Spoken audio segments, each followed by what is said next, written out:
Uma Thurman is here. Her first collaboration with Quentin Tarantino, the director, took place in 1994's Pulp Fiction. Yummy.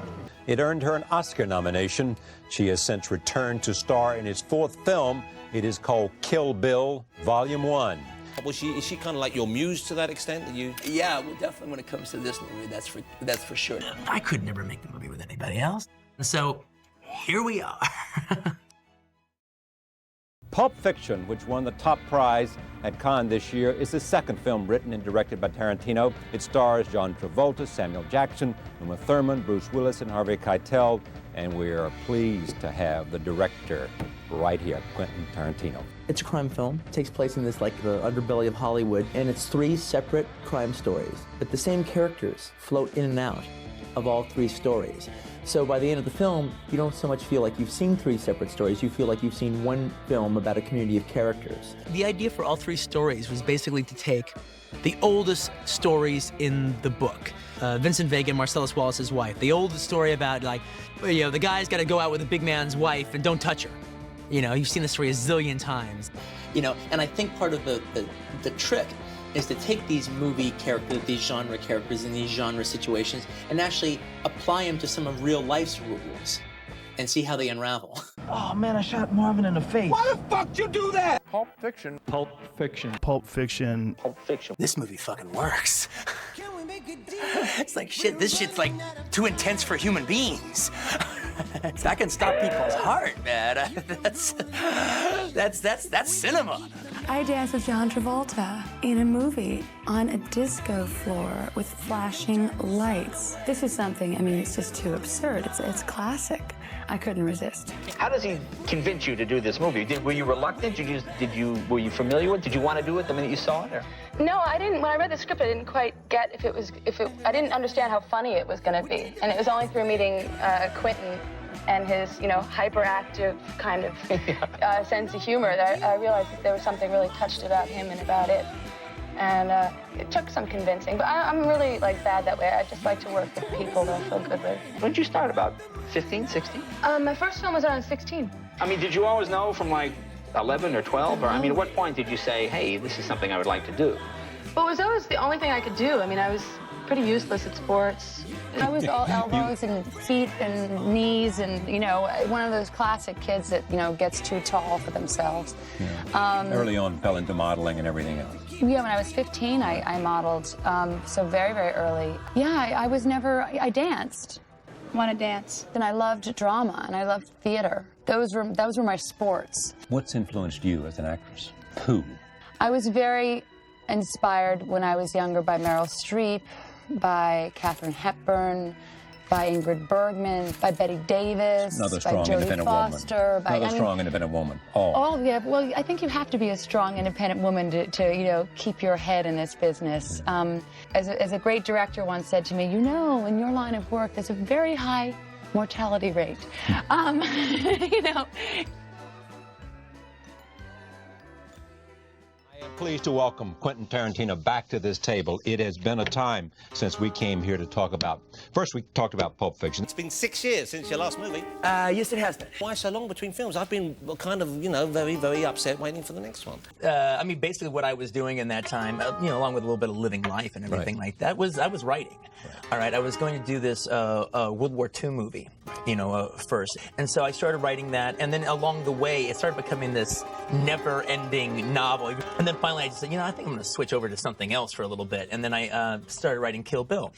I came up with the idea of doing a revenge movie with Uma, and it'd be a cool exploitation kind of thing, and she'd play an assassin, but not just an assassin, one of the deadliest women in the world.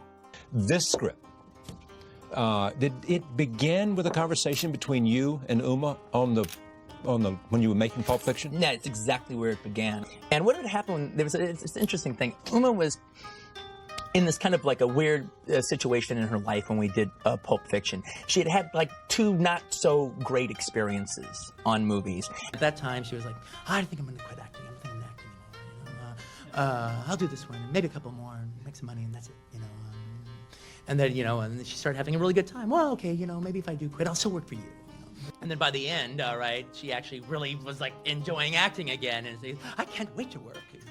You know. We were out with people from Pulp Fiction one night, 10 years ago. And I go, Uma, I've got the next movie for us. All right, so I just tell her, and it's called Kill Bill. He was telling me about genre cinema with all the great power and enthusiasm and detail that a cinephile mind can produce, which is pretty extraordinary. For the next couple of weeks, we just proceeded to keep talking about Kill Bill. And so we started web spinning. And as I'm describing, and like, well, the way they always start is they always start with a person lying there and they're beaten up and they've killed their family and the people are looking down at them and everything. And she goes, hey, Quentin, I have an idea. What about you see me, my face is all bloody, and then the camera pans back and you realize I'm in a bridal gown. Ooh. And that's when the bride was born. And then I proceeded to like write 30 pages. And then I kind of put it away. Then he went his way and did Jackie Brown and started writing his war epic. And I did all whatever I did for 7 years. This was what, 99? Yeah, this is about like a God, yeah, 99. Yeah, that makes sense. And I bump into her and she goes, so when are we gonna do Kill Bill? I go, oh, someday. And I go home and I take the 30 pages out and I read it again. One man did all this to me. I've killed 18 men in the last week. Didn't feel a thing. Those 18 dead bodies were just 18 steps. Oh, wow. Steps I climbed to get to him. The last one. The one I'm driving to right now. The only one left. And when I arrive at my destination, I'm gonna kill Bill. then the music, then the title song begins. I go, this is damn good. And then just the idea of working with Uma again just seemed so much fun, and I suppose this weird vacuum that I was in. And I go, you know what?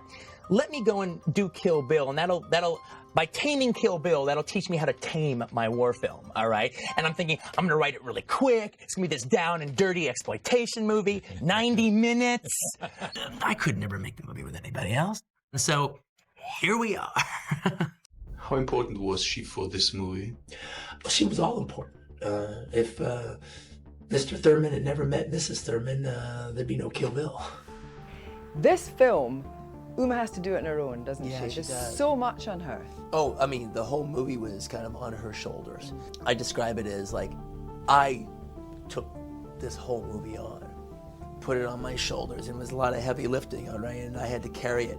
And then having done that, put it on my shoulders, as gently as I could, I climbed up on top of hers, all right, because without her pulling it off, I got nothing, I got nothing. All right, so if I can control all of the whole movie and the whole circus involved in it, then now I'm just counting on her to deliver, and boy, did she ever.